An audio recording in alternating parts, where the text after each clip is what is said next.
पिता ने कहा अपनी बेटी से कि बेटी भीड़ बहुत है, तू मेरा हाथ पकड़ ले। बेटी ने कहा पिताजी मैं आपका हाथ नहीं पकड़ सकती हूं। पिता ने कहा बेटी घूम जाएगी, भीड़ है, मेले में आए हैं, मेरा हाथ पकड़। घूमेगी नहीं। बेटी ने कहा कि पिताजी मैं आपका हाथ नहीं पकड़ सकती, एक काम करो आप मेरा हाथ पकड़ लो। पिता ने कहा कि पागल है, उसमें क्या फर्क पड़ता है, मैं पकड़ूं या तू हाथ पकड़े, उसमें फर्क क्या पड़ेगा। बेटी ने कहा पिताजी बहुत फर्क पड़ता है, मैं आपका हाथ पकड़ूंगी तो हो सकता है मेले में आपका हाथ छोड़ दूं, लेकिन कोई पिता बेटी का हाथ पकड़ता है तो जिंदगी भर उसका हाथ नहीं छोड़ा करता है।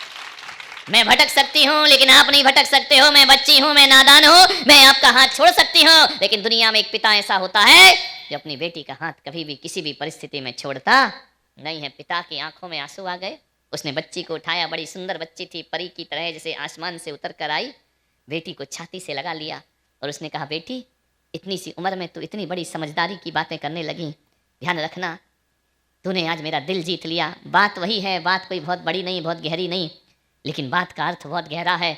उसने कहा आज तूने मेरे दिल जीत लिया। बेटी ने कहा मैंने दिल नहीं जीता पिताजी, मैं भले उम्र में छोटी हूँ लेकिन कैसे बोलना चाहिए तो मैंने आपसे सीखा है अपनी ज़िंदगी में, आपने मुझे बताया है कि कैसे बात करना चाहिए। एक बात याद रखें, वाणी में वो ताकत होती है जो दिलों को जोड़ भी देती है और वाणी में वो ताकत होती है जो दिलों को तोड़ भी दिया करती है। वाणी लोगों को पास लाती है, वाणी लोगों को दूर कर दिया करती है। अरे वाणी ऐसी होती है जो 3-7 समुंदर पार भी कोई बैठा है तो वो अपना होता है, और वाणी ऐसी होती है कोई बाजू में बैठा है तो वो भी पराये जैसा लगा करता है। बोलने की कला आदमी को सीखना चाहिए। दुनिया की सबसे बड़ी कला यदि कोई है तो बोलना जिंदगी की सबसे बड़ी कला है। मत परेशान हो, उसको भी आने दो, बैठने दो, बेचारा अच्छी बातें सुनने तो आए। आदमी को तो टाइम नहीं है, वही फुर्सत में आए तो उसको ही भगा दिया तुमने। समोसरण में तो सब पहुंचते हैं, क्या दिक्कत है, आदमी भी पहुंचते हैं, पशु भी पहुंचते हैं, देवता भी पहुंचते हैं। यहाँ देवता भी हैं, आदमी भी हैं, पशु की कमी थी, उसने देखा यार आदमी तो बहुत बेकार है, हम अपनी सभा से इसको कभी नहीं भगाते, अपनी सभा से हमको भगा दिया करता है। विचार करिए, वाणी में दम होना चाहिए। वाणी यदि अच्छी है तो सारी दुनिया आपकी है, और वाणी यदि अच्छी नहीं है तो अपने भी अपने नहीं हुआ करते। बोलने की कला सीखो। भगवान ने बोलने का यंत्र लगाकर धरती पर भेजा है। ईश्वर की कृपा से आपके गले में बोलने का यंत्र है, लेकिन क्या बोलना है ये भगवान का काम नहीं, ये हमारा काम हुआ करता है, इंसान का काम होता है। क्या बोलना है, कैसे बोलना है, कब बोलना है, ये आदमी की बहुत बड़ी एक साधना हुआ करती है। वाणी की साधना करना सीखिए। महिलाएं उपास कर लेती हैं, 10-10 दिन के 10 पर्युषण पर्व कर लेती हैं, 8-8 दिन के पर्युषण में उपास कर लेती हैं। ये वो महिलाएं हैं जो वर्षी तप कर लिया करती हैं, ये वो महिलाएं हैं जो 16 कारण के 1-1 महीने के उपवास कर लिया करती हैं, 1-1 साल का वर्षी तप कर लिया करती हैं। लेकिन मैं आपसे कहता हूँ ये उपास में, ये व्रत में अष्टमी चौदस को उपास किया करती हैं। सब कुछ करने के बाद एक बात याद रखना, मैं महिलाओं से निवेदन कर रहा हूँ, इतना उपास करते हो, भूख सहन कर लेते हो, प्यास सहन कर लेते हो, अरे दुख तो तब होता है कि भूख प्यास सहन करने वाले लोग 2 बातें किसी की सहन नहीं कर पाते हैं। और मैं पुलक सागर कहता हूँ अरे भूख सहन करना उपास नहीं है, 2 बातें सहन करना ये जीवन का सबसे बड़ा उपास। किसी की 2 बात सहन नहीं होती है, भूख सहन हम किसी की नहीं सुन सकते हैं। अरे भाई तुम कौन से लखनऊ के नवाब की औलाद हो कि हम किसी की नहीं सुन सकते हैं। ध्यान रखना, सुनना पड़ेगा, दुनिया में रह रहे सुनना पड़ेगा। विचार करो तुम किसी की सुनते नहीं हो। कान कितने दिए हैं, नाक कितनी दी है, एक नाक होती है, हैं? एक नाक होगी तो रामदेव बाबा प्राणायाम कहां से कराएगा, हैं? कहां से प्राणायाम हो जाएगा। दायां स्वर और बायां स्वर 2 हो गए ना कि एक ही है तुम्हारा। 2 स्वर होते हैं ना, दायां स्वर और बायां स्वर, चंद्र नाड़ी, सूर्य नाड़ी, इंगला पिंगला। ये प्राणायाम योगा में जाकर के देखना। नाक 2 दी है, हाथ कितने दिए हैं, 2 दिए हैं, पैर कितने दिए हैं, 2 दिए हैं। भगवान ने इंसान को हर 2-2 चीज प्रदान की है। एक फ्यूज हो जाए तो दूसरे से काम चल सकता है, एक खराब हो जाए तो दूसरी देख सकती है। एक आंख से भी दुनिया देखता है आदमी और 2 आंख से भी दुनिया देखता है। एक कान से भी सुन लेता है आदमी, 2 कान से भी सुन लिया करता है। विचार करिए, अरे दाएं स्वर से भी सुगंध आती है, ऐसा तो नहीं कि एक से सुगंध एक से दुर्गंध आती हो। 2 नाक है, दोनों एक ही काम काम किया करते हैं, हाथ दोनों एक ही काम किया करते हैं, पैर दोनों एक ही काम किया करते हैं। वाह रे प्रकृति की रचना, तूने हर चीज आदमी को दो दो दी है। और एक मजे की बात है, जो चीज दो है उनके काम एक है, और जो एक है उसके काम दो हुआ करते हैं। ध्यान रखना, व्यवस्था देखो, प्रकृति का संतुलन देखो। दो आंखें हैं, काम कितने हैं? बोलो, नहीं आता तो जोर से बोलो ना यार। एक करती ना, कान कितने हैं? दो है, काम कितना है? एक ही काम है। नाक दो है, काम एक है। लेकिन जीव जीव जीव अकेली है, काम दो है। सिंगल है, काम दो है। इसके दो काम है, एक चखना और एक बकना। चखती है और अकेली है, दो काम किया करती है। ध्यान रखना, ये चख भी लेती है, बक भी लिया करती है। ध्यान रखना, आदमी बोलता है, इतना बोलता है, इतना बोलता है, इतना, बाप रे बाप कितना बोलता है। देखा नहीं, आ जाते हाल है, बोले जा रहे, बंद ही नहीं हुआ करते। इतना बोलते, दिन तो छोड़ो, आदमी रात में भी बोलता है, और रात भी छोड़ो, आदमी नींद में भी बड़बड़ करते रहता है। नींद में भी मौन नहीं हुआ करता है, नींद में भी चिल्लाती रहता है। कितना भी नशे में हो जाए, आदमी बोलना नहीं छोड़ा करता है। बोलते, महिलाओं का तो जय हो पंचम काल के। नहीं, यहाँ की महिलाओं की बात नहीं कर रहा हूँ, औरंगाबाद वालों की। तुम्हारी बात बैजापुर में करूंगा। अभी 2-3 दिन शांति से काटना है, ध्यान रखिए, विचार करना है आपको। महिलाओं को बोल नहीं बोलना, इतना बोलती है, चुप ही नहीं हुआ करती है। मान्यवर, कम बोलो, मीठा बोलो, अच्छा बोलो, कम बोलो। एक बात याद रखना, कितने साल में बच्चा बोलने लगता है? अरे बोलो ना, मैं कोई बीवी बच्चे वाला हूं क्या? कितने साल में बोलने लगता बच्चा पैदा होता है? तब बहुत लेट बोले यार तुम, 2 साल में। मूड नहीं था क्या बोलने का? आदमी बच्चा 1 साल में बोलेगा, 1.5 साल में बोलेगा, ज्यादा से ज्यादा इनके जैसा हुआ तो 2 साल में बोलेगा। बच्चा 2 साल में बोलने लगता है। ध्यान रखना, छोटे छोटे बच्चे 2 वर्ष में बोलना प्रारंभ हो जाते हैं। बाहरी इंसान की फितरत तो देखिए, 2 साल में बच्चा बोलना सीख जाता है, लेकिन क्या बोलना है ये 100 साल में भी सीख नहीं पाता है। ध्यान रखना, अकेले बोलने को बोलना नहीं कहा जाता है। 100 साल बीत जाते हैं तो भी ढंग से बोल नहीं पाता है आदमी। यूं तो बहुत बड़बड़ करता है, यूं तो बहुत बातें करता है। बोलना क्या होता है, अभी माइक पे खड़ा कर दिया जाना कि आओ बोलो, तब पता लगेगा जिंदगी में बोलना कितना कठिन हुआ करता है। ऐसे तो दिन भर बोलते रहते, दिन भर बक बक बक बक बक बक, बड़बड़ाना अलग चीज है और बोलना एक अलग कला हुआ करती है। अभी खड़ा कर दो कि आओ, अध्यक्ष जी कहाँ गए, दिखाई नहीं दे रहे हैं, कहाँ गए? अरे इधर बैठे, आप बोलो 1 घंटा प्रवचन। नहीं, ऐसे तो दिन भर बोलेंगे, माइक में बोलो। बहुत कठिन साधना, एक एक शब्द साध करके बोलना पड़ते हैं, शब्द संकलन करना पड़ते हैं, अच्छे से बोलना पड़ता है, सभ्यता से बोलना पड़ता है, गिन गिन करके शब्द निकालना पड़ते हैं। वो संचालिका आती बेचारी पेजेज लेके, क्या बोलना है क्या, रात आधे घंटे तो उसको टेंशन हुआ करता होगा कि बोलना क्या है और नहीं बोलना क्या है। बोलना इतना आसान नहीं हुआ करता है, बोलना जीवन में बहुत कठिन काम हुआ करता है। बकना तो बहुत आसान है, बकते रहो वक्ता बन जाओ, बोलना सीख जाओ, प्रवचनकार हो जाओ। ध्यान रखिए, जीवन में बोलना एक कला होती है, बोलने की कला सीख लीजिए, आपका जीवन सार्थक हो जाएगा। एक बात याद रखना, बोलना ना आए, बोलो तो इंसान की तरह बोलो तो इंसान की तरह बोलो, और बोलना ना आए तो जानवर की तरह मौन रहा करो। ध्यान रखना, बोलो तो आदमी की तरह, वरना चुप रहा करो। संभालो, ब्याज है ना तुम्हारा, एक हो रहा है चक्रवर्ती ब्याज, चले जा रहे, इनकी दुनिया ही अलग है। वे देख, चप्पल पहनने आया है। नहीं, क्या बात है, कह रहा है अपनी चप्पल भी नहीं पहनूंगा क्या? पापा तो दूसरे की पहन के चले जाते हैं। विचार सोचना है आपको, सही बात है। नहीं, ऐसा एक जगह नियम था कि मंदिर में जाओ तो चप्पल पहनकर मत जाओ। एक आदमी को मैंने देखा चप्पल पहनकर मंदिर नहीं आया, रास्ते में मैंने देखा धोती दुपट्टा पहना चप्पल पहनकर जा रहा है। मैंने कहा क्यों रे, कल नियम लिया था मंदिर में चप्पल पहन के नहीं आऊंगा। बोले नहीं आऊंगा, ये नियम लिया था ना, मैं पहन के नहीं जाऊंगा, ये किस शास्त्र में लिखा है? आदमी बहुत होशियार हुआ करता है। नंगे पैर मंदिर आओ, लेकिन चप्पल नंगे पैर ही घर जाओ, ऐसा तो कोई ग्रंथी नहीं बोला करता है। बोले ऐसी तो मेरे यहाँ दर्जनों लाइन लगी हुई है। ध्यान रखना, मान्यवर, सोचना है आपको, बोलने की कला सीखिए। दुर्घटना है आदमी के जीवन की कि वह जिंदगी भर भी बोलना नहीं सीख पाता है।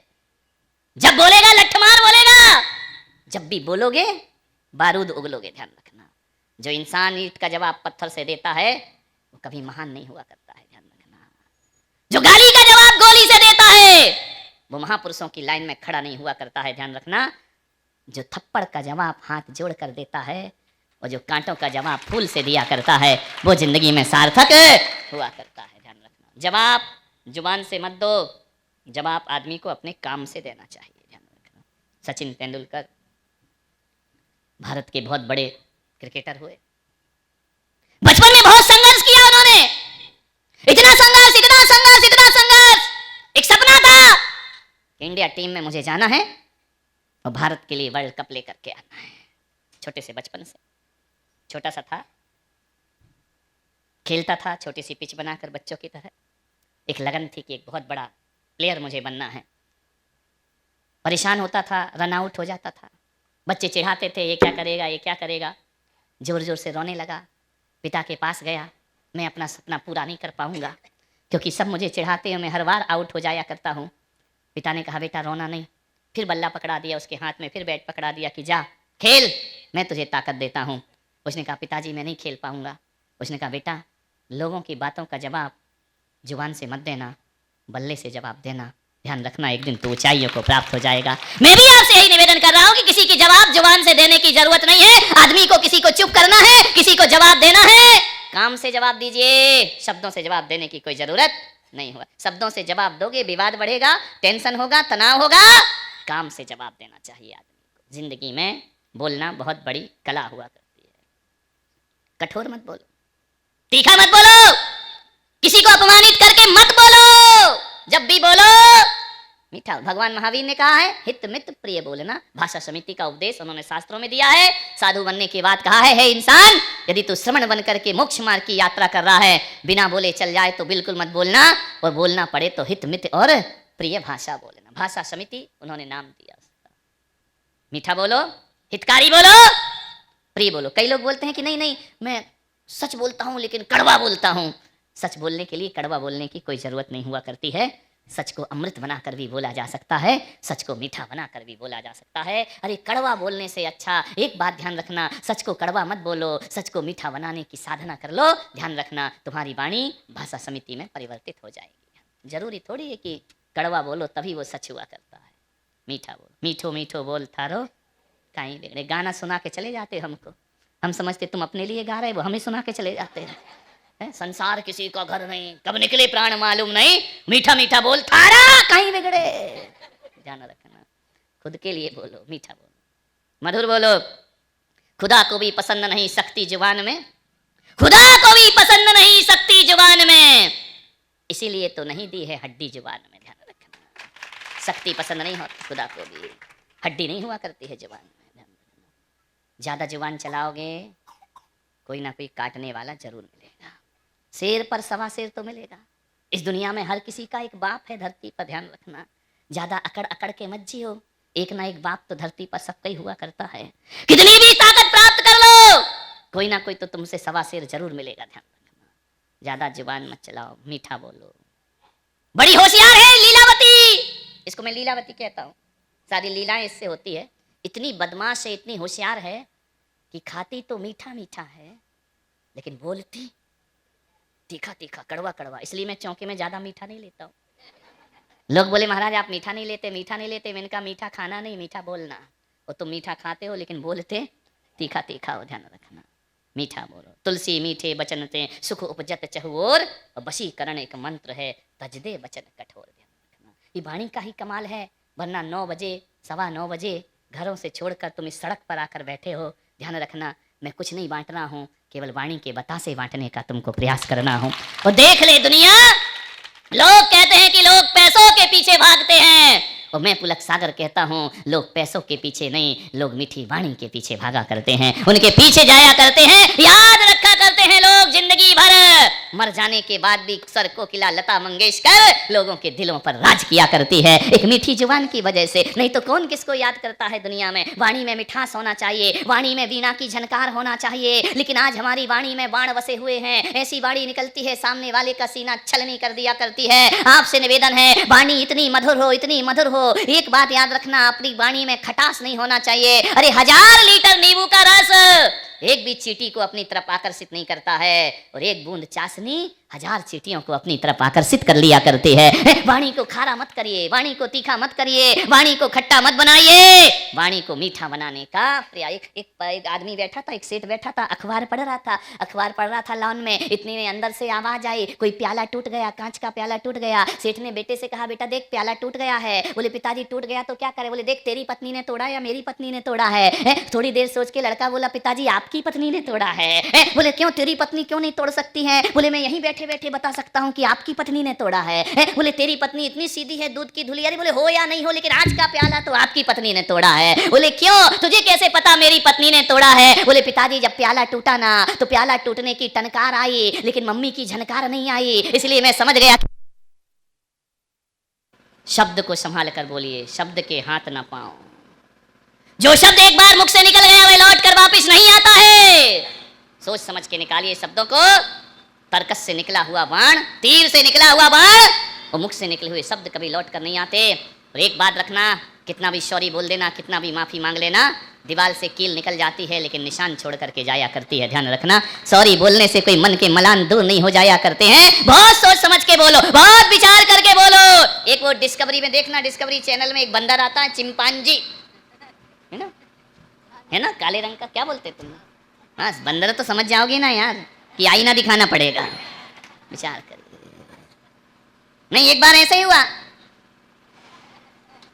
कि लालू मार्केट में चले गए बिहार में, और जैसे ही गए तो उन्होंने देखा कि फोटो, जहां पर फोटो फ्रेम मिला करते थे, वहां जाकर लालू ने उठाया फोटो और बोला यार ये बंदर का फोटो कितने में देगा?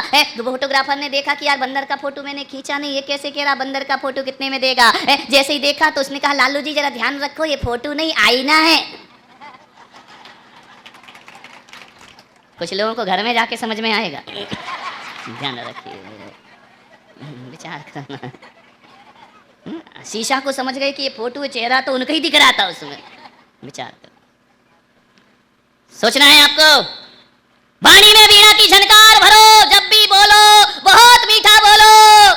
तोता मिर्ची खा के मीठा बोलता, मिर्ची खाता है तोता, तीखा खाता है लेकिन मीठा बोलता है। कोयल खट्टा आम खाती है लेकिन बड़ा मीठा बोला करती है। ध्यान रखिए, मीठा मीठा ही आदमी को बोलना चाहिए। अरे जो काम तीखे बोलने से, गुस्सा करने से नहीं होते हैं, वो काम जीवन में मीठा बोलने से हो जाया करते हैं। मीठा बोल करके देखिए जिंदगी में। चिंपांजी को देखिए, उस बंदर को देखिए, उसकी सारी हरकतें देखना आदमी के जैसी होती हैं। आदमी जैसा दो पैरों पे चल लिया करता है, आदमी जैसा बच्चे को गोद में उठा लिया करता है, आदमी जैसा देखता है, आदमी जैसा चलता है, आदमी जैसा हाथों से खाया करता है। कभी चिंपांजी को देखना, उसके 98% आदमी की तरह जीन्स हुआ करते हैं, 2 जीन्स कम है उसके अंदर, इस कारण वो बंदर बन गया और तुम इंसान बन गए। वो 2 जीन्स कौन से कम है बंदर में और इंसान में? इंसान में 2 जीन्स ज्यादा है इसलिए उसे इंसान कह के बुलाया जाता है। बंदर में 2 जीन्स कम है इसलिए उसे जानवर कह के बुलाया जाता है। बंदर में 2 कमी है, पहली कि वह आदमी की तरह सोच नहीं सकता, और दूसरी कमी है वह आदमी की तरह बोल नहीं सकता। ध्यान रखना।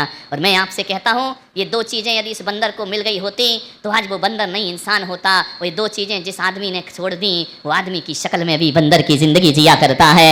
आदमी को बोलना सीखना चाहिए, नहीं तो हमारी जिंदगी भी उस जानवर की जिंदगी हो जाएगी। मीठा बोलिए। ध्यान रखिए, एक मार्केट में यदि दुकान है आजू बाजू, एक की दुकान बहुत चलती है, एक की दुकान में बोहनी बट्टा भी नहीं होता, एक आदमी, एक ग्राहक भी सुबह से नहीं आता है, माल एक सा है, रेट एक से है, स्थान एक सा है। एक की दुकान में भीड़ होती है और एक की दुकान में। ये तकदीर का खेल नहीं हुआ करता है, ये किस्मत का खेल नहीं हुआ करता है। इसे ये सोच के मत टाल देना कि उसके पुण्य का उदय है, मेरे पुण्य का उदय नहीं है। मान्यवर, जहां तक मैं सोचता हूँ जो अच्छा और मीठा बोलता है उसकी दुकान में ग्राहकों की भीड़ रहा करती है, और जो रूखा बोलता है उसके घर में कोई सामान देखने भी। व्यवहार अच्छा रखो, मीठा बोलोगे। ध्यान रखना, कहते हैं ना मीठा बोलने वाले की मिट्टी भी बिका करती है और तीखा बोलने वाले की सोना भी बिकना मुश्किल है। मिट्टी सोना हो जाती है जो मीठा बोलता है, ध्यान रखना। और जो मीठा बोलना नहीं जानता है उसका सोना भी मिट्टी से बदतर हो जाता है। मीठा बोलो, जिंदगी में बहुत बड़ी कला है मीठा बोलना। ध्यान रखना, हल्का माल और वाणी मीठी हो ना तो फटाफट माल बिक जाता है। ध्यान रखना, और माल यदि वजनदार है और वाणी हल्की है तुम्हारा माल बिकने वाला नहीं है। ध्यान रखना। घर में 2 बहुएं हैं, एक को बहुत प्यार मिलता है, एक को प्यार नहीं मिलता है, कम प्यार मिलता है। उसकी वजह यह नहीं होती है कि जो ज्यादा दहेज लाई है उसे ज्यादा प्यार मिलेगा, जो ज्यादा पैसा लाई है उसे ज्यादा प्यार मिलेगा। जो ज्यादा खूबसूरत है उसे ज्यादा प्यार मिलेगा। नहीं, एक को ज्यादा प्यार और एक को कम मिलता है तो जरूर उन दोनों की वाणियों में अंतर होगा, बोलने में अंतर होगा। जो मीठा बोलती है वह ससुराल में हर किसी के दिल पर राज किया करती है, ध्यान रखना। और जो तीखा बोलती है वह पति का प्रेम भी जिंदगी में प्राप्त नहीं किया करती है, ध्यान रखिए। मीठा बोलो, मधुर बोलो, अच्छा बोलो, प्रिय बोलो, ध्यान रखना। एक बात याद रखना, जीवन में स्मार्टनेस का महत्व ज्यादा नहीं होता, जीवन में बोलने का महत्व ज्यादा होता है। ओंठों को लिपस्टिक लगा के लाल करने से व्यक्तित्व अच्छा नहीं हो जाता है, ध्यान रखना। लगाती है ना महिलाएं लाल लाल, क्या बोलते हो ना, तुम्हें ज़्यादा मालूम है, खरीद के तो तुम ही लाते हो, 1-1 किलो लगती है एक महीने में, ध्यान रखना। विचार करिए। मेरा विरोध नहीं है, लिपस्टिक लगाओ, मेरा कोई विरोध नहीं है। कमा रहा है तुम तो पोते जाओ, क्या करना है तुम्हें, कमाएगा। और काय को लिपस्टिक पे, मैं तो कहता हूँ कि अब की बार ऐसी दिवाली मनाइए, बाजार में जाइए, एशियन पेंट लाइए, लौट पुताई कराइए, साल भर की छुट्टी पाइए, ध्यान रखना। एशियन पेंट परमानेंट, ध्यान रखना। नहीं, लिपस्टिक नहीं लगाओ, ये मेरा उद्देश्य नहीं है कहने का, लेकिन एक ही चीज मैं आपसे निवेदन करता हूँ, ओंठों को लाल करने से जिंदगी सुंदर नहीं होती है।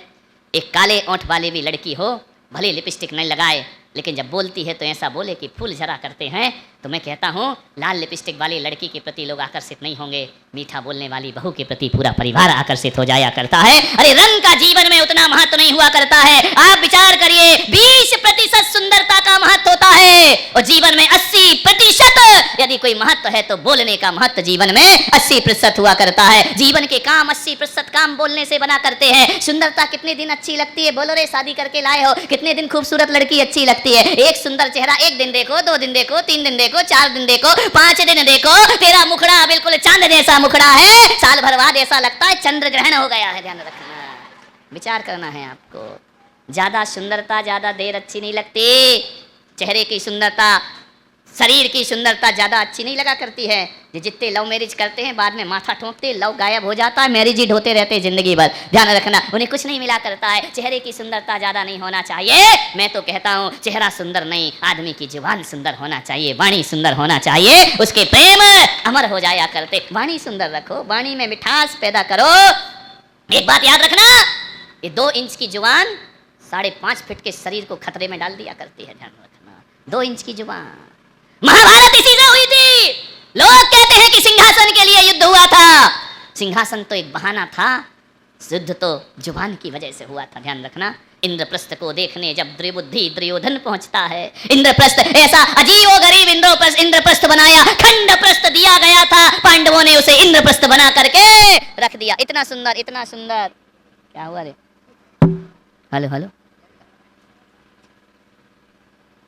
रुकावट के लिए खेद है।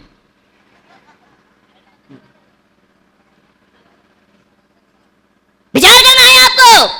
खंडप्रस्थ को इंद्रप्रस्थ में पांडवों ने परिवर्तित कर दिया। सारे हस्तिनापुर में चर्चा हो गई, पांडवों ने इतना सुंदर इंद्रप्रस्थ बनाया है, स्वर्ग के देवता भी उसे देखने के लिए आ रहे हैं। क्या आर्किटेक्ट रहेंगे, क्या इंजीनियर रहे होंगे, ऐसा इंद्रप्रस्थ बनाया कि जहाँ सूखा था वहाँ पानी दिखाई देता था और जहाँ पानी था वहाँ सूखा दिखाई दिया करता था। इतना दृष्टि भ्रम उसमें आश्चर्यचकित बना दिया था। दुर्बुद्धि दुर्योधन ने कहा चलो हम भी देखते हैं कैसा इंद्रप्रस्थ बनाया है। जैसे ही पहुंचा, कहानी आपको मालूम है, वाकया आपको मालूम है, घटना आपको मालूम है। जैसे ही गया, दुर्बुद्धि दुर्योधन ने देखा यहाँ सूखा है, बड़े बेचाबेसुध होकर के आगे बढ़ा। जहाँ सूखा था वहाँ संभला नहीं, जहाँ पानी था वहाँ संभला नहीं, जहाँ सूखा था वहाँ धोती उठाकर चलता है। जैसे ही चलता है छपाक से पानी में गिरता है। झरोखे में बैठी द्रौपदी अट्टहास कर दिया करती है, देवर जी गिर गए, देवर जी भीग गए, देवर जी पानी में चले गए। दुर्योधन को अपमान महसूस हुआ। उसने कहा कोई आश्चर्य की बात नहीं है देवर जी, अंधे का पुत्र अंधा ही होगा। अथ श्री महाभारत प्रस्तुत करता गोदरेज। एक बात दुर्योधन को लग गई, अंधे का पुत्र। द्रौपदी का ये शब्द उसके कितने संकट में डाल दिया करता है, ध्यान रखना। ना जाने कौन सी बात किसके दिल को चोट पहुंचा दे, ना जाने कौन से शब्द आदमी के सीने को छलनी कर दे, ध्यान रखना। शब्दों का कोई भरोसा नहीं। महाभारत शुरू हो जाए, अंधे का पुत्र अंधा, यहां से महाभारत की रचना हो जाया करती है। मान्यवर, मीठा बोलो। मुझे ये समझ नहीं आता, ये लाल लाल ओंठ कर लेती हैं, नहीं यहाँ की महिलाएं नहीं, औरंगाबाद की। ये सोचती हैं कि लाल ओठ करने से हमारे व्यक्तित्व में आकर्षण पैदा हो जाएगा, हमारे रूप में आकर्षण पैदा हो जाएगा। हकीकत बताओ, लाल ओंठ से आकर्षण होता है? यदि लाल ओंठों में आकर्षण है तो हमें ये समझ नहीं आता ये बिना लिपस्टिक वालों पे क्यों मरते हैं। ये सोचते हैं लिपस्टिक से सुंदरता है, ये तो नहीं लगाते ना। दिल किसको दे बैठती है? जो लिपस्टिक नहीं लगाता उस पर ध्यान रखना। चेहरे की सुंदरता श्रृंगार से नहीं, चेहरों की सुंदरता तो व्यवहार से हुआ करती है। आपसे निवेदन है, ढंग से बोलने का कला सीख जाओ, 80% काम आपके सुधर जाएंगे। बिगड़ते हुए बिखरते हुए घर मीठी जुबान से जुड़ जाते हैं। अरे फेविकॉल का जोड़ वो जोड़ नहीं कर पाता है जो मीठी वाणी का जोड़ दिलों को जोड़ दिया करता है। ध्यान रखिए, बहुत मिठास हमारी वाणी में होना चाहिए। सोचना है क्या बोलना है, कैसे बोलना है, कब बोलना है, ये आदमी को सीखना पड़ेगा। आभूषणों से सुंदरता नहीं, जुबान से सुंदरता होती है। एक बात याद रखना, महिलाओं से, श्राविकाओं से मेरा निवेदन है, चाय में चीनी डालना भूल जाओ, कोई बात नहीं, भूल जाओ। चाय में शक्कर डालना भूल जाओ, कोई बात नहीं है, घबराने की जरूरत नहीं है। चाय में शक्कर डालना भूल जाओगी, कोई बड़ी महाभारत होने वाली नहीं है। आपसे निवेदन है मेरा, चाय में शक्कर डालना भूल जाना, लेकिन जुबान में शक्कर डालना कभी नहीं भूलना अपनी ज़िंदगी में, क्योंकि बिना शक्कर की चाय डायबिटीज़ के मरीज को काम आ जाएगी। लेकिन कोई भी डॉक्टर शुगर पेशेंट को ये तो कहता है कि मीठा नहीं खाना, ये नहीं कहता है मीठा नहीं बोलना। ध्यान रखना, ये शुगर जो बढ़ती है ना, वो मीठा खाने से न छोड़ने से नहीं बढ़ा करती है। ये मीठा जो शुगर बढ़ती है, जो डायबिटीज़ बढ़ती है, वह तीखा बोलने से डायबिटीज़ बढ़ा करती है। टेंशन से डायबिटीज़ बढ़ती है, डिप्रेशन से डायबिटीज़ बढ़ती है। आपसे मेरा निवेदन है, बिना चीनी की चाय चलेगी, लेकिन बिना चीनी की जुबान नहीं होना चाहिए। ध्यान रखना, सम्मान का रास्ता देकर सम्मान का रास्ता खोलिए। मीठा बोलोगे तो मीठा सुनेगा, बहू रानी कहोगी तो वो भी अम्मा जी कह करके बात करेगी, मम्मी जी कह करके बात करे। ए बहू वो कही बोल अम्मा। ध्यान रखना, जी कहलवाना है तो जी कहना सीख लीजिए। ध्यान रखना, प्रेम से बोलिए। आप कैसा सुनना चाहते हैं?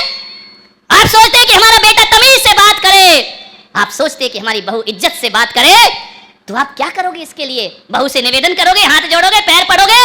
नहीं, एक बात ध्यान रखना, यदि आप इज्जत का सुनना चाहते हैं तो आज से इज्जत का बोलना प्रारंभ कर दीजिए, क्योंकि बहू जो भी बोलती है वो प्रश्न नहीं, प्रश्न तुम्हारा होता है, उत्तर सामने वाले के पास से आया करता है। यदि आप सोचते हैं, आप बताइए इतने लोग बैठे हैं, आप किसी से उत्तर चाहते हैं, आप किसी से आंसर चाहते हैं, निवेदन है आपसे, आपको चिंतन का प्रश्न दे रहा हूं, आप कैसा सुनना चाहते हैं? बहू से मीठा सुनना चाहते हैं या तीखा सुनना चाहते हैं? ईमानदारी से बताओ, सासुओ, जगदम्बाओ, जगत जननी जगदम्बाओ, अम्माओ, कुछ तो सुधर जाओ। एक बात बताओ, बहू से कैसा सुनना चाहते हैं? मीठा या झुंझला के, गुस्से में, जोर से?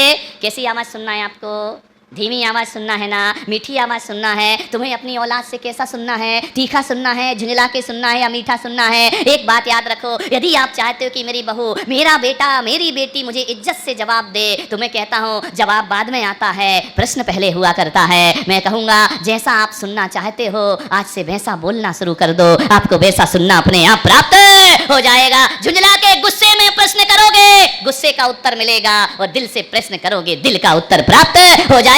दुनिया को मत सुधारो, अपने आप को सुधारने का प्रयास करो। नौकर से भी एक बार जी कह करके बात करना तो वो भी कहेगा बोलिए मालिक जी, बोले साहिब जी, क्या आदेश है आपका? लेकिन आप नहीं करते। ध्यान रखना, आप अनजान लोगों से तो बहुत प्यार से बात करते हैं, इतने अदब से बात करते हैं, सारी भाषा घर में ही बर्बाद हुआ करती है, 4 लोगों में घर बर्बाद हुआ करता है। बाजू वाले से कितने प्यार से बोलते हैं, और अंकल जी कैसे हो? कभी अपने चाचा को अंकल जी कह करके नहीं, ओ अंकल क्या कर रहा है, ए चाचा। ध्यान रखना, उसे कहते हैं हमारी प्रेम की भाषा है, ये प्रेम की भाषा नहीं। ध्यान रखना, ये दिलों को तोड़ने की भाषा हुआ करती है। जरा इज्जत से बात करो, इज्जत से बात करो। आदमी इतना इतना इतना स्तर गिरा दिया है इसने, कभी कल्पना करना, कभी सपोज करना कि एक महिला जा रही है, ध्यान रखना, रास्ते में, और आपका आपका पर्स गिर गया, और अनजान महिला ने उठा के आपको पर्स दे दिया, आप क्या बोलेंगे? बोलो रे, अपनी आदत बताओ, क्या बोलोगे? अरे जोर से बोलना, थैंक यू बोलोगे ना, थैंक यू मैडम, धन्यवाद, तुमने मेरा पर्स उठा कर दिया। और कल्पना करो यही पर्स बीबी उठा के देती, फिर क्या बोलते हैं? बोलते मुंह से निकलता थैंक यू है कि तूने अच्छा किया मेरा पर्स उठा के दिया।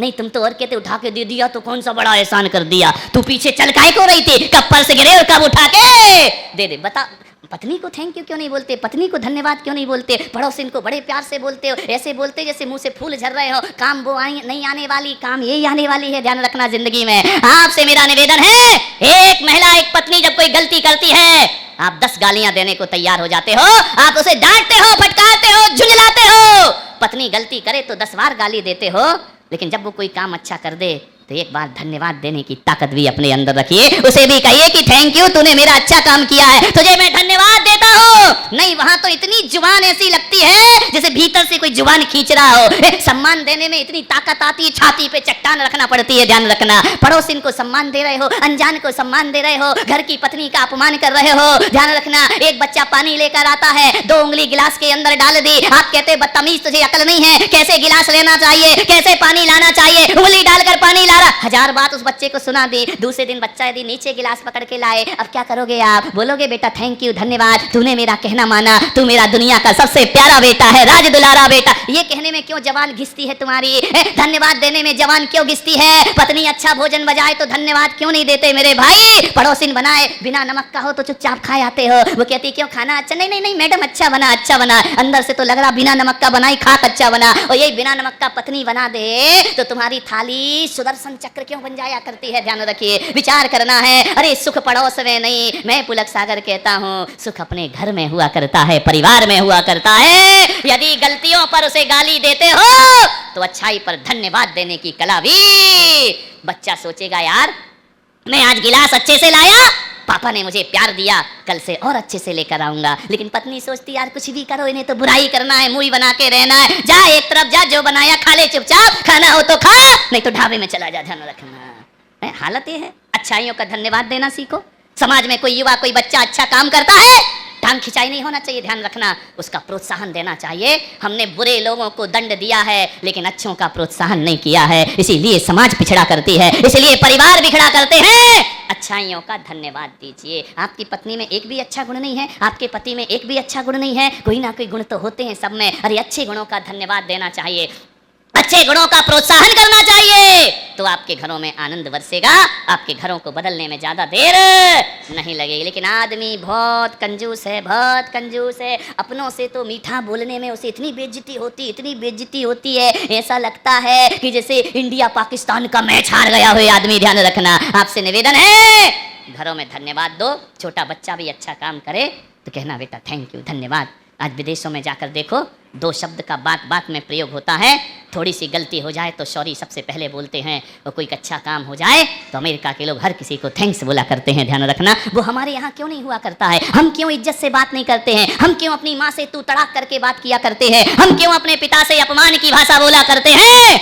हकीकत में जिंदगी को आनंद में जीना है तो घर में सम्मान देना सीख जाइए, जिंदगी आनंद में परिवर्तित हो जाए। सम्मान की भाषा बोलो, अच्छे भाषा बोलो। आदमी ने ये सोच रखा है कि जब तक गुस्सा नहीं करूं सामने वाला काम ही नहीं सुनता है। मैं कहता हूं वो काम सुन लेगा लेकिन तुम्हारे दिल में स्थान नहीं बना पाएगा। और शांति से मीठा बोलकर काम कराओगे, वो तुम्हारी इज्जत भी करेगा और काम भी तुम्हारा पूरा करेगा। ध्यान रखना, प्रिय शब्द बोलो, मीठे शब्द बोलो। और कभी पत्नी कुछ बोल दे, पति कुछ बोल दे, ज्यादा दिल पे मत लेना है, दिल पे मत लेना। फालतू की चीज रहना उसके ही साथ है, दिल पर रहोगे तो कब तक जिंदगी चलेगी? ध्यान रखना, इस कान से सुनना। और कौन बोला महाराज हमारी पत्नी को बिगाड़ के मत जाओ, इधर से सुनना इधर से निकाल देना। ऐसी बातें जो दुख देती हो उसको यहाँ से सुनो और यहाँ से निकाल दीजिए, भूल जाइए। बुरी बातों को भूलने का प्रयास करिए, दुख देने वाली बातों को भूलने का प्रयास करिए। भूलोगे तो सुखी रहोगे, याद रखोगे तो हमेशा दुखी रहोगे। मोबाइल में जब मेमोरी ज़्यादा भर जाए ना तो उसे अपडेट करना सीखिए, उसे कम करना सीखिए। ध्यान रखना, रिफ्रेश करना सीखिए। दिमाग में ज़्यादा बुरी मेमोरियाँ भरी हों, इसको अपडेट कर दो अपने दिमाग को और शांति से घर में जिंदगी का आनंद लेने का प्रयास करिए। ध्यान रखना, आपसे एक ही निवेदन है, एक ही चीज़ कहूँगा, जैसा हम देंगे वैसा ही लौट करके आएगा। हल्के मूड में रहो, हल्के, मेरे चेले जितने हल्के मूड में रहना मैंने उन्हें सिखा दिया है। हल्के के साथ रहो या ना रहो, हल्के मूड में रहो। ये मोहित बैठा है, महाभारत रोज होती थी, अब नहीं होती है, और उसके घर में रोज रामलीला हुआ करती है। ध्यान रखना, महाभारत तो घर घर में, सही है ना? हाँ, कंस से रावण बनाया है, फर्क क्या पड़ा है? सुधरी तो सीता है। विचार करना है, आपको सोचना है, विचार करना है, घर की महाभारत को बदलना है। हल्के मूड में रहो।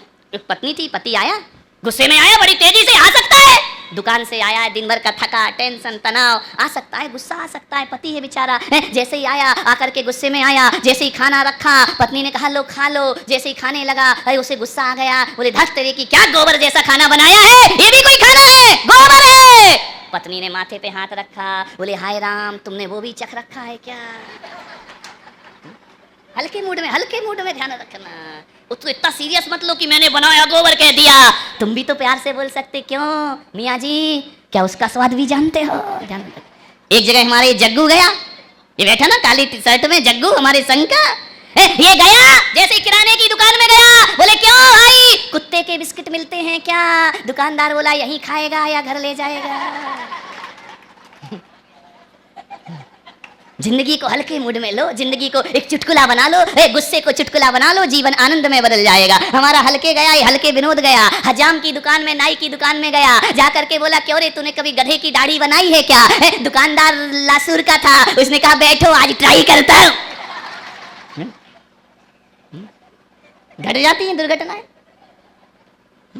एक बार गया पत्नी के साथ घूमने, लग गया नशा कि चलो घूम करके आते हैं। जैसे ही पत्नी ने देखा दोनों घूम रहे थे, पति ने कहा तू कहे तो एक कुत्ता खरीद लें, हर घरों में आजकल कुत्ता है, आदमी से स्टैंडर्ड नहीं है कुत्तों से स्टैंडर्ड हो गया है।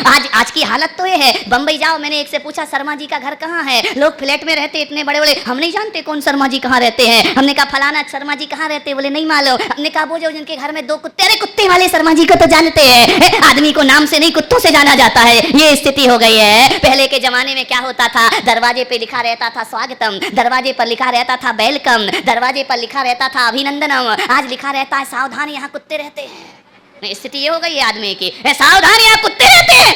मेरा आहार हुआ, जैसे ही बोर्ड पड़ा मैं लौट आया, बोले महाराज लौटे क्यों, मैंने कहा वहां लिखा सावधान यहाँ कुत्ते रहते हैं और मैं कुत्तों से कौन लेगा उनसे आहार, कोई आहार लेगा क्या। ध्यान रखिए, आदमी की पहचान वो हो गई है। इसने अपनी पत्नी से कहा कि बोल तू कहे तो कुत्ता खरीद ले। पत्नी ने ऊपर से नीचे तक देखा, बोले जरूरत क्या है। इसने कहा क्या कहना चाहती है, बोले जब से तुम मिले हो सब मिल गया, किसी और की अब जरूरत है ही नहीं। जिंदगी ऐसे हंस के गुजारो, ऐसे हंस के, जैसे मेरे सामने हंस रहे हो, पंडाल में हंस रहे हो ना, अरे वो घर मनहूस होते हैं जहाँ क्रोध के शब्द गूंजा करते हैं, और वो घर मंदिर होते हैं जहाँ हंसी के फवारे छूटा करते हैं। हंसते रहो, मुस्कुराते रहो, खिलखिलाते रहो, यही जिंदगी का राज हुआ करता है। विचार करिए, सोचिए, आप वाणी को मीठा बनाइए, वाणी को मधुर बनाइए। वाणी मीठी होगी, जीवन आनंद में बदल जाए।